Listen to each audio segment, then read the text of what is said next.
আমি আরেকটা জিনিস আপনাদের দেখাতে চাই।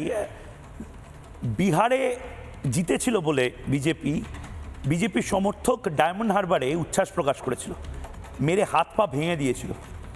তারপরেও তাকে দমানো যায়নি। সেই অবস্থাতেই আজকে গীতা পাঠের আসরে এসেছে।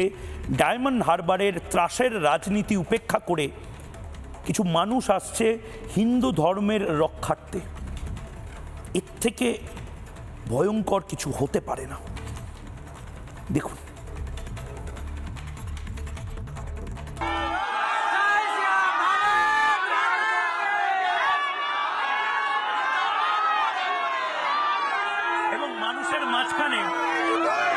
মানুষের মাঝখানে এই মুহূর্তে ব্রিগেড প্যারেড গ্রাউন্ডে যাদের সাথে এসছি,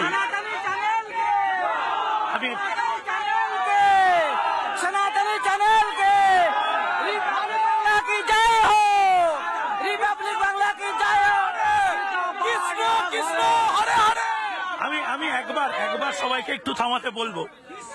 আমি একবার সবাইকে থামতে বলবো। এখানে অনেক মানুষ রয়েছেন। আপনি কোথা থেকে এসেছেন? হাত ভাঙাবো। ডায়মন্ড হারবার থেকে এসেছি। আমি ডায়মন্ড হারবার থেকে এসেছি। আপনার হাত ভাঙলো কি করে? বিহারে জয়ের পরে আমরা ডায়মন্ড হারবারে লাড্ডু বিলি করতে গিয়েছিলাম। ওই সময় কিছু সন্ত্রাসবাদী, যারা আমাদের লাড্ডু বিলি করাটা ভালো লাগেনি, তারাই আমাদের উপরে অত্যাচার করে এই ভেঙে দিয়েছে। সেই অবস্থাতে এসেছেন, কি করব? এখানে এই 5 লক্ষ গীতা পাঠের সাক্ষী হওয়ার জন্য এ তো আমার চরম সৌভাগ্য যে আমি এখানে আসতে পেরেছি। তাই বিছনা থেকে আমি উঠে চলে এসেছি এই গীতা পাঠে। মা, তুমি কোথা থেকে এসছো? ডায়মন্ড হারবার থেকে। ভয় লাগছে না আসতে? কেন ভয় লাগবে? এই ভালো একটা ইতিহাসের সাক্ষী হতে তো সবাই আসতে চায় না? আচ্ছা, এখানে আরো অনেকে রয়েছেন। কোথা থেকে এসছে? আমি চিত্রা থেকে এসেছি, ঝাড়গ্রাম। হ্যাঁ, বলো। আচ্ছা, এখানে একজন শ্লোক বলতে চাই। আর বাংলাকে ধন্যবাদ। ওম নমঃ শ্রী পরমাত্মনে নমঃ। অথ গীতাজনম ওম পাঠায় প্রতিবোধিতং ভগবতা নারায়ণেন স্বয়ং ব্যাসেন গ্রথিতং পুরাণ মুনিনা মধ্যে মহাভারতম। প্রচুর মানুষ এখানে উচ্ছ্বাস প্রকাশ করছে। সবাই একসাথে জয় শ্রীকৃষ্ণ বলবে। জয় গীতা।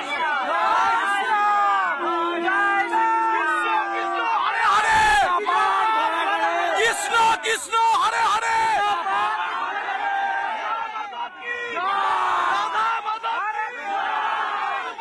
ক্যামেরা পার্সন রজনীর সাথে Mayukh Ranjan Ghosh, brigade parade ground, Kolkata. নানা ধরনের কন্টেন্ট দেখার জন্য লাইক করুন, শেয়ার করুন আমাদের ফেসবুক পেজ, সাবস্ক্রাইব করুন আমাদের ইউটিউব চ্যানেল। পাশাপাশি অন্যান্য ব্রেকিং নিউজের জন্য অবশ্যই চোখ রাখুন রিপাবলিক বাংলায়।